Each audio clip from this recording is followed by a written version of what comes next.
नमस्कार, आप देख रहे हैं न्यूज फाउंडेशन। मैं हूं जागृति शर्मा आपके साथ। बिहार में शिक्षा के क्षेत्र में एक सकारात्मक बदलाव जो है वो देखने को मिल रहा है। आपको बता दें कि बिहार में शिक्षा के अधिकार अधिनियम जो है वो प्रभावी रूप से लागू होता नजर आ रहा है, जिसका सीधा असर जो है वो आर्थिक रूप से कमजोर छात्रों पे इसका जो असर है वो देखने को मिल रहा है। जिसका सबसे बड़ा अगर एग्जाम्पल ले तो इस बार बिहार के जो निजी स्कूल है उसमें आर्थिक रूप से कमजोर छात्रों ने ज्यादातर दाखिला लिया है। शिक्षा विभाग की ताजा आंकड़ों के अनुसार सत्र 2026-27 में अब तक 58,536 बच्चों का नामांकन हो चुका है, जो पिछले सत्र 2024-25 के 28,500 नामांकन के मुकाबले लगभग दोगुना है। इस बढ़ोतरी को देखते हुए शिक्षा विभाग ने उन अभिभावकों को एक और मौका दिया है जो अब तक अपने बच्चों का नामांकन नहीं करा पाए थे।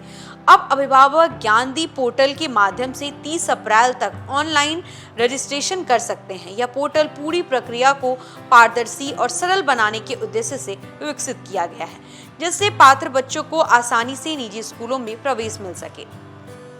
नामांकन प्रक्रिया के अगले चरण की बात करें तो 2 मई तक सभी पंजीकृत छात्रों के दस्तावेजों का सत्यापन पूरा कर लिया जाएगा। इसके बाद 5 मई को ऑनलाइन माध्यम से स्कूलों का आवंटन किया जाएगा। जिन छात्रों का चयन होगा वो 6 मई से 21 मई के बीच संबंधित विद्यालय में अपना दाखिला सुनिश्चित करा सकेंगे।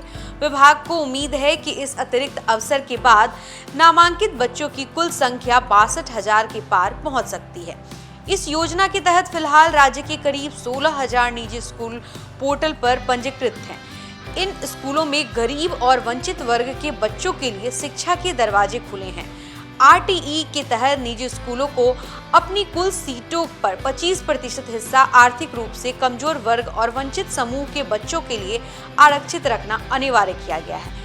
इस व्यवस्था का मुख्य उद्देश्य यह सुनिश्चित करना है कि कोई भी बच्चा केवल आर्थिक तंगी के कारण गुणवत्तापूर्ण शिक्षा से वंचित न रह जाए।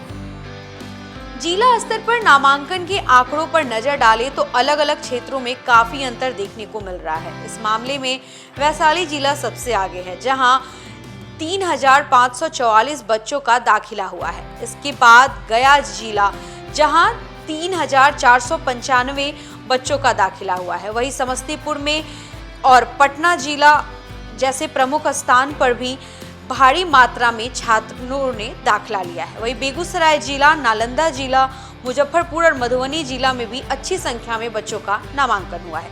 इसके विपरीत किशनगंज जिला में सबसे कम 300 बच्चों का ही दाखिला दर्ज किया गया है, जो चिंता का विषय माना जा रहा है। विशेषज्ञों का मानना है कि आरटीई के प्रभावी क्रियान्वयन से राज्य में शिक्षा की स्थिति में सुधार हो रहा है।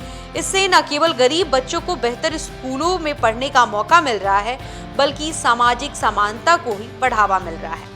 बिहार में आरटीई के तहत बढ़ते नामांकन यह दर्शाते हैं कि सरकार की पहल अब जमीनी स्तर पर असर दिखा रही है। आने वाले समय में यह योजना और अधिक बच्चों के भविष्य को उज्जवल बनाने में महत्वपूर्ण भूमिका निभा सकती है। तो फिलहाल इस खबर में बस इतना ही। ऐसे ही और तमाम अपडेट्स के लिए बने रहे हमारे साथ, देखते रहे न्यूज फाउंडेशन। धन्यवाद।